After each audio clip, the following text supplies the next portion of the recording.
curiga. Aku kembali ke rumah di sore hari karena Ashley akan datang. Aku tidak boleh membiarkannya menungguku pulang dari kantor. Sebelum pulang ke rumah, aku mampir dulu ke supermarket untuk membeli camilan kesukaan Ashley, agar dia merasa diperhatikan dan betah tinggal bersamaku. Aku masuk ke kamar. Larissa sedang mendandani Darren. Mungkin karena sudah sore. Dia memang sudah biasa memandikan Darren 2 kali dalam sehari, pagi dan sore. Aroma minyak telon dan bedak bayi semerbak di kamarku. Aku selalu suka menghirup aroma itu, sehingga aku langsung datang padanya dan menciumi Darren yang sudah wangi itu. Anak Dedi wangi banget. Tahu aja papanya mau pulang. Langsung dimandiin dan didandani, biar diciumnya sama Dedi. Aku menciumi Darren dengan menghirup aroma tubuhnya. Sungguh, aroma bayi yang sudah mandi dan didandani itu sangat harum. Lebih harum daripada parfum.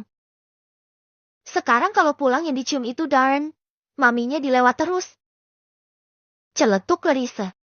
Aha, dia cemburu rupanya. Aku tersenyum dan menarik dia. Kemudian aku kecup kening dan bibirnya juga. Jangan iri dong, tetap maminya yang nomor 1. Karena maminya serbaguna. Hehehe. Ucapku. Larissa mencubitku. Memangnya aku ini ala serbaguna apa? Dasar jelek. Dia mendelik dengan bibir mengerucut. Iya, serbaguna. Itu fakta loh. Kamu itu bisa masak, bisa manjain suami, bisa ngurus anak dan lain-lain. Makanya aku bilang serbaguna. Tapi kalau bahasanya serbaguna itu kayak barang. Tahu? Aku ini manusia, bukan barang. Harusnya bilang multitalenta gitu. Ah, iya deh, multitalentan. Hish. Kok multitalentan sih? Larissa memukuliku gemas karena aku memelesetkan kalimat yang ingin didengarnya. Aku justru tertawa terbahak-bahak. Pukulan dari tangannya tidak sakit sama sekali. Puas memukuliku, Larissa mengambil Darren dan menyusuinya. Bijak kemana? Aku kok gak lihat dia sejak pulang. Aku menanyakan Bijak, karena sejak aku pulang dia memang tak ada. Tadi izin mau ke pasar dulu. Katanya mau beli bahan masakan buat nanti malam. Dia mau masakin buat Ashley yang suka makanan Indonesia. Jawab Larissa. Kok Mas Adnan sama Ashley belum datang ya? Perasaan udah lama banget deh Mas Adnan pergi ke bandara, tapi belum pulang juga. Aku tak langsung menjawab. Sebenarnya, setelah memutuskan sambungan telepon dari Adnan tadi siang, aku kemudian mengirimkan pesan chat padanya dengan bunyi seperti ini.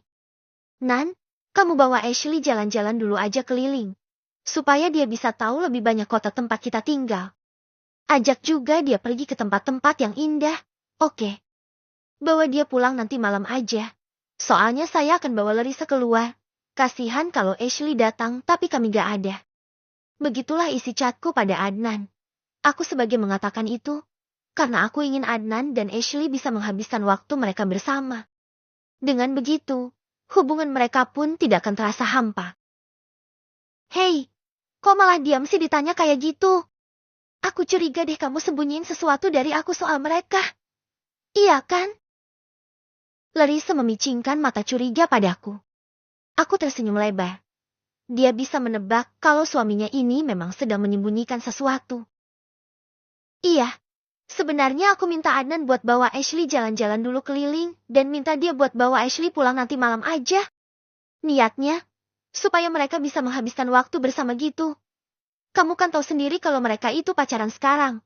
Gak ada salahnya kalau mereka menghabiskan waktu bersama. Aku menjelaskan. Oh, cuma itu? Padahal kamu kan bisa suruh Mas Adnan, langsung aja suruh ajak Ashley kencan gitu. Lagian, ngapain kita harus terus pura-pura gak tahu soal hubungan mereka? Bukankah kita juga nge-ship mereka ya? Iya, tapi kan kamu tahu sendiri kalau Adnan pemalu. Aku takutnya kalau dia tahu kita udah tahu soal hubungannya dengan Ashley, dia malah minder. Secara, Ashley itu sepupu dari bosnya. Bisa aja kalau dia minder dan ngerasa gak pantas berhubungan sama Ashley. Iya juga ya, tapi mereka juga butuh dukungan dari kita loh. Supaya Mas Adnan dan Ashley bisa lebih serius menjalani hubungan mereka ke jenjang pernikahan.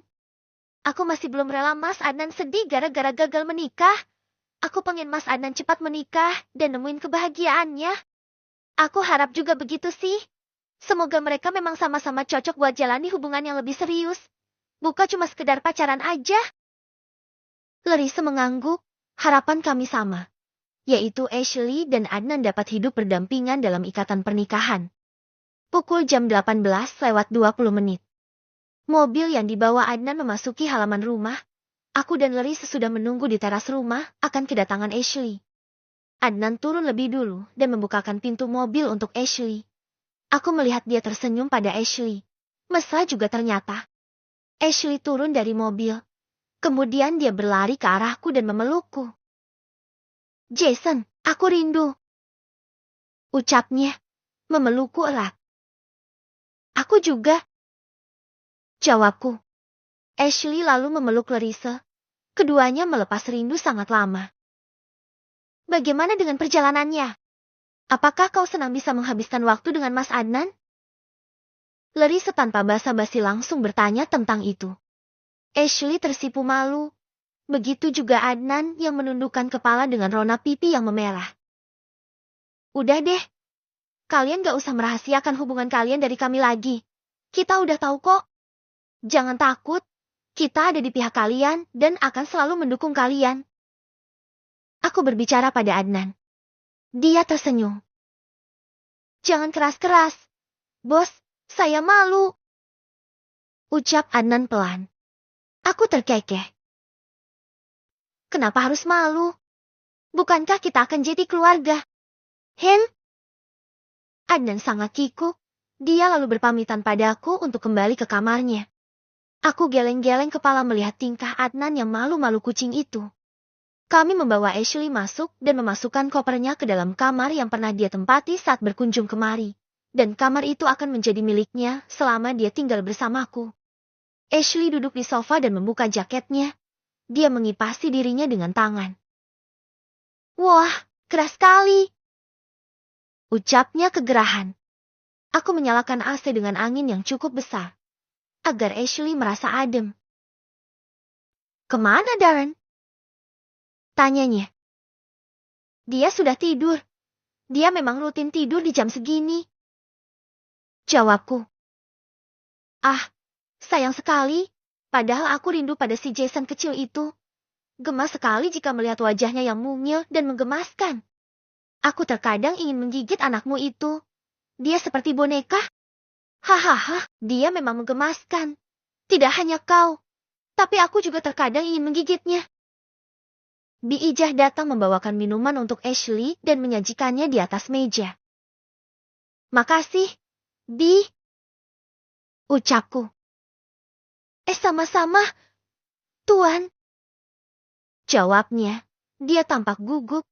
Bahkan tangannya pun bergetar saat menyajikan minuman untuk Ashley. Apakah dia sedang tak enak badan? Kenapa dia berkeringat seperti itu? "Bibi sakit?" tanyaku. Bi Ijah menggeleng. "Endak, saya endak apa-apa, Tuan. Cuma sedang kurang enak badan saja," jawabnya cepat. Aku merasa ada yang aneh dengannya. Tak biasanya Bi Ijah seperti ini. Dia biasanya selalu terlihat tenang. Tapi kali ini, kenapa dia tampak gugup dan tak berani menatap padaku? Bi Ijah permisi untuk kembali ke dapur. Aku tak berkata apapun lagi padanya. Mungkin memang dia sedang tidak enak badan hari ini. "Jason, sepertinya aku harus mandi. Tubuhku sangat gerah." Ashley beranjak dari duduknya. "Ya, mandilah dan segera keluar Promo untuk belanja makan harga malam." murah kol tiap hari. "Baik." Harga murah meriah. Ashley masuk ke Kualitas kamarnya untuk terjamin. mandi. Aku juga pergi ke dapur untuk membantu Larissa Diskon memasak. habis-habisan. Larissa sedang berdiri di depan kompor sambil mengaduk-aduk masakannya. Aku datang dan memeluknya dari belakang. Karena tak ada Bi Ijah di sekitar kami, aku tak perlu malu. "Sayang, kamu wangi banget," ucapku dengan menghirup tengkuknya. "Ih, geli, jangan kayak gini di sini. Nanti ada Bi Ijah yang lihat. Malu banget." Larissa melarangku agar tak melakukan perbuatan mesra padanya di tempat seperti itu. "Maunya gimana?" Mau gak kalau kayak gini? Aku dengan nakal memasukkan tanganku ke dalam roknya dari bawah. Larissa dengan cepat mengeluarkan tanganku dari dalam roknya. Dia berbalik dan melotot. Udah aku bilang, jangan nakal di sini. Ih, kamu susah dibilangin ya. Ngeyel terus. Omelnya. Gak ada siapa-siapa kok. Kenapa harus ngomel? Aku menoleh ke sana kemari. Tak ada siapapun di sini. Iya, tapi bisa aja Bi Ijah datang dan melihat kita. Aku malu kalau sampai Bi Ijah lihat kamu iseng kayak gitu. Nanti disangkanya kamu gak sabaran, hyper dan sebagainya. Itu bikin malu. Aku memang hyper. Aku memang gak sabaran. Terus masalahnya di mana? Sama istri sendiri kan boleh nakal. Gak ada hukum yang mengharamkan itu. Aku tak mau kalah. Larissa mencapit hidungku. Emang gak pernah mau ngalah kalau udah ngomongin itu? Kamu selalu aja ngeyel. Larissa gemas padaku, hingga mencapit hidungku dengan agak keras. Karena aku Jason suaminya Larissa. Yang enggak kayak gitu ya bukan Jason. Hahaha. Gemes deh.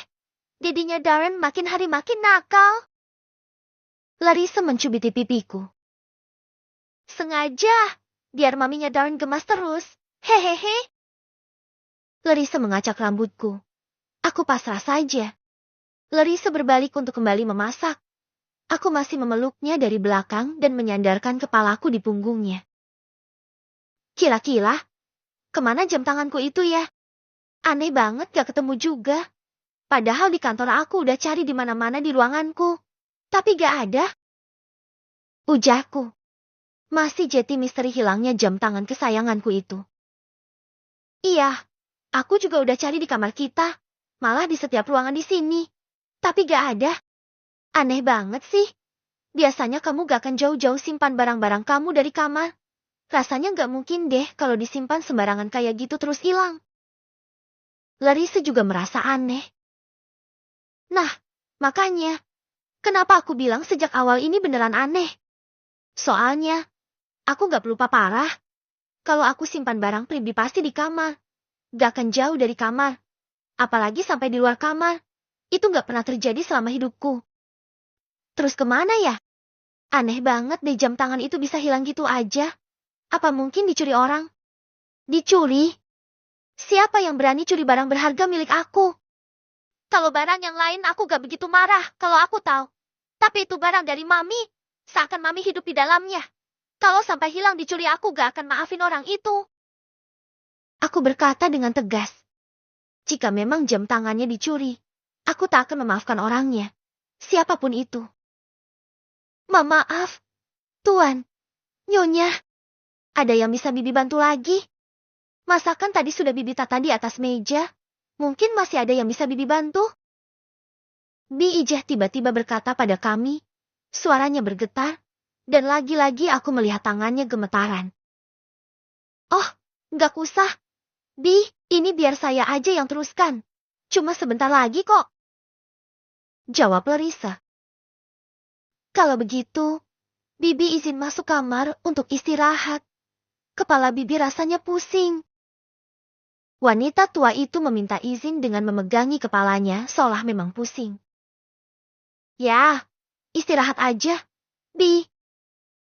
Bi Ijah pergi dari hadapan kami menuju kamarnya. Aku terus memperhatikan wanita itu. Entah mengapa, aku merasa sedikit mencurigai gerak-gerik tak biasanya itu. Hei, kenapa bengong terus? Larissa membuyarkan lamunanku. Aku terkejut. Gak apa-apa. Aku cuma agak kurang fokus saja. Jawabku. Karena lapar jadi gak fokus ya. Aku mengangguk. Aku belum bisa mengatakan pada Larissa bahwa aku mencurigai pembantu kami. Sebelum aku bisa mencari buktinya sendiri. Setelah masakannya matang, Larissa mengajakku ke meja makan, lalu memanggil Ashley untuk makan malam bersama. Aku juga memanggil Adnan untuk makan bersama kami. Awalnya dia menolak. Tapi karena paksaan dariku dan Larissa akhirnya dia mau. Kami makan bersama sambil ngobrol-ngobrol. Larissa dan Ashley bertukar cerita akan keseharian mereka selama tidak bertemu. Mereka benar-benar sangat akrab. Aku dan Adnan hanya memperhatikan keduanya. Aku senang sekali bisa melihat sepupuku dan istriku bersahabat seperti itu. Tapi, mataku kemudian tertuju ke arah dapur, di mana kamar Bi Ijah terletak di sana. Kau tahu? Untuk pertama kalinya aku mencurigai pembantuku itu. Gerak-geriknya tadi mencurigakan. Dan kau tahu, dia bertingkah seperti itu setelah jam tanganku hilang. Pengakuan